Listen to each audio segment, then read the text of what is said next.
Esto es Cabildeo Digital.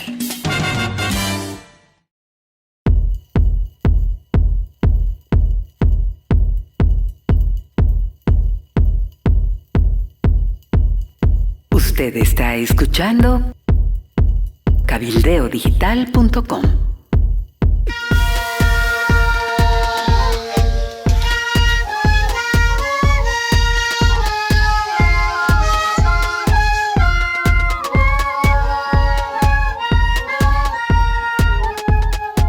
Un saludo a toda la audiencia de Cabildeo. Mi nombre es César Escobar, soy activista político del Movimiento por los Valores Indígenas, Democráticos y Ambientalistas.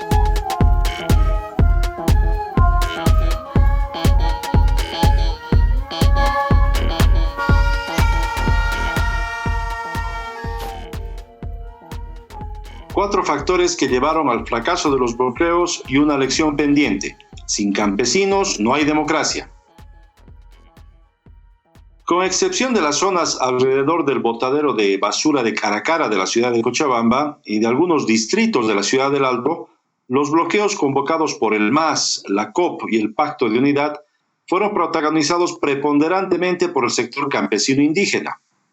Lograron paralizar el país por 14 días, en unas jornadas que serán recordadas por el bien bautizado nombre por la periodista Amalia Pando como la masacre del oxígeno. Si bien es evidente tanto su rotundo fracaso en cuanto a los objetivos planteados, que eran las elecciones generales del 6 de septiembre, así como la irrelevancia de la COP para los trabajadores asalariados, fue un hecho político y social que permite constatar cuatro elementos claves para el futuro de la estabilidad política de nuestro país. En primer lugar, el carácter prepolítico y delincuencial de la dirigencia masista. En segundo lugar, la capacidad de movilización de las organizaciones campesinas indígenas. En tercer lugar, la persistencia de la pobreza y extrema pobreza multidimensional en las zonas periurbanas y rurales del país. Y por último, la profundización del racismo y la discriminación étnica que anida en nuestra sociedad. La dirigencia masista.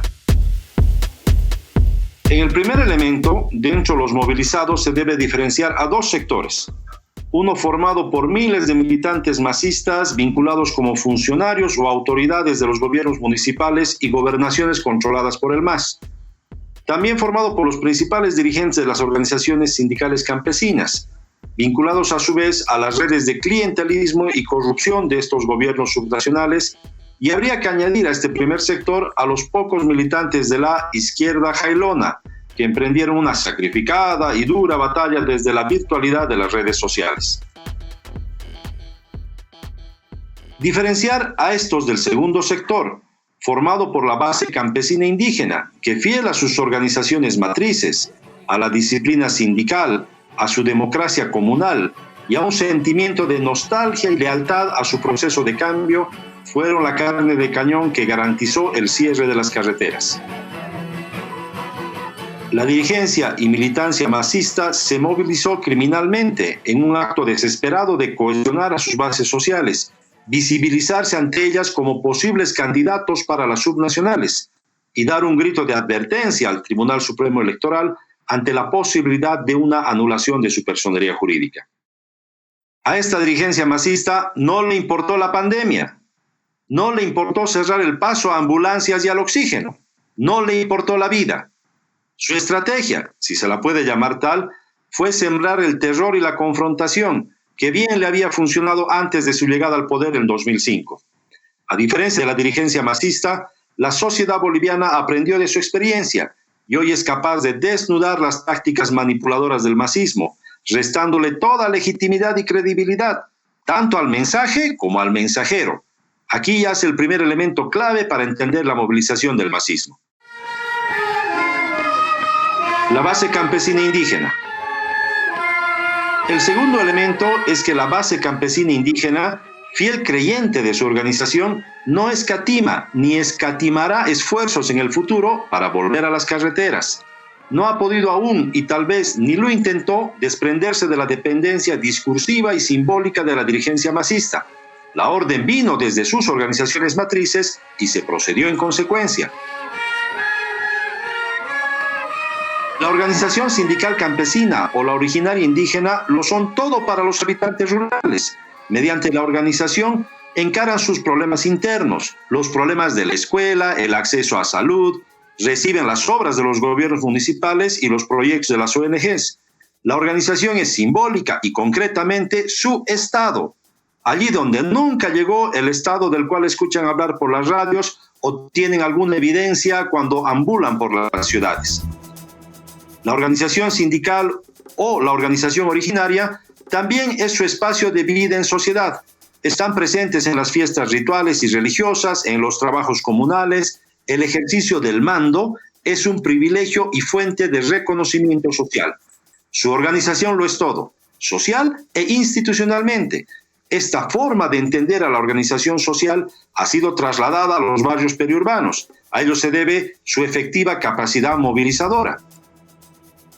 Si la democracia comunal como mecanismo de funcionamiento empieza a tener fallas, la coacción, el amedrentamiento desde la dirigencia o lo que se conoce como la dictadura sindical son a menudo una salida que permite arreglar, entre comillas, los engranajes de la organización.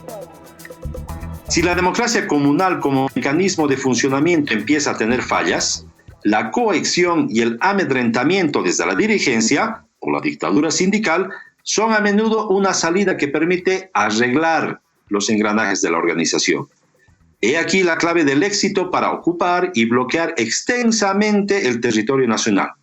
Bajo consignas más legítimas y creíbles, debiéramos estar seguros que los bloqueos campesinos y periurbanos estarán muy presentes en el futuro cercano. La pobreza y la extrema pobreza. Pero, ¿cuáles podrían ser estas consignas legítimas y creíbles? Ello da pie al tercer elemento clave.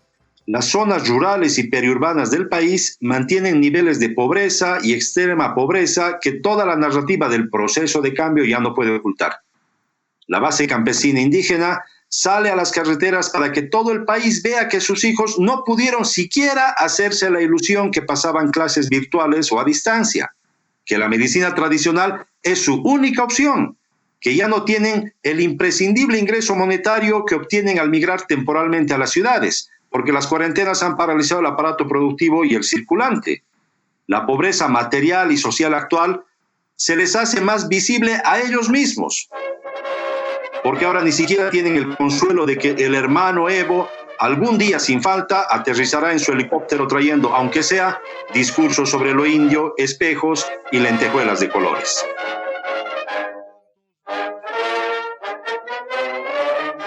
La consigna fue elecciones el 6 de septiembre.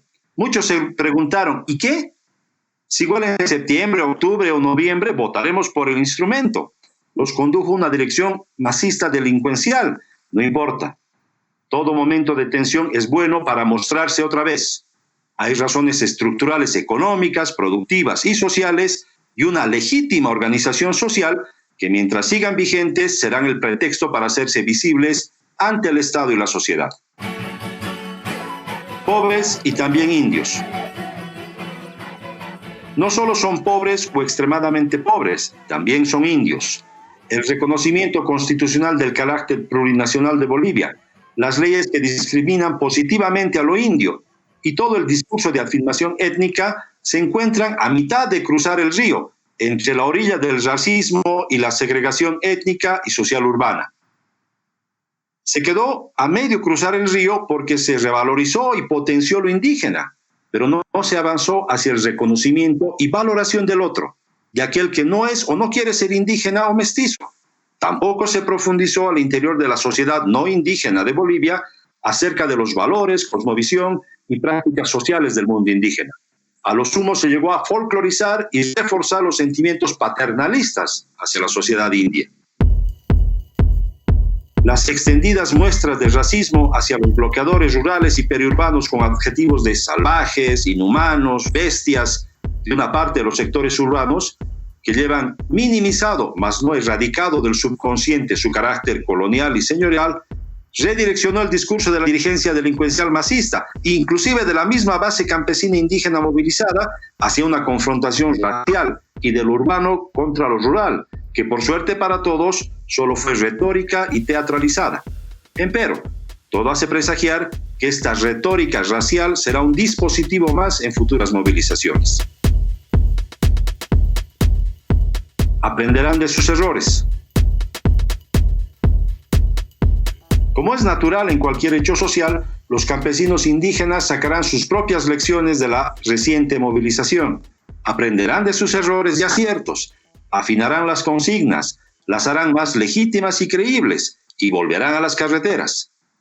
A menos que, claro, el gobierno que salga de las urnas admita y encare esta lacerante realidad rural y periurbana en sus múltiples dimensiones, económicas, sociales y culturales, así como el aguayo cochala, una realidad multiforme y multicolor. Encararla no es desde una real audiencia, desde la oficina del corregimiento o desde la casa grande del pueblo.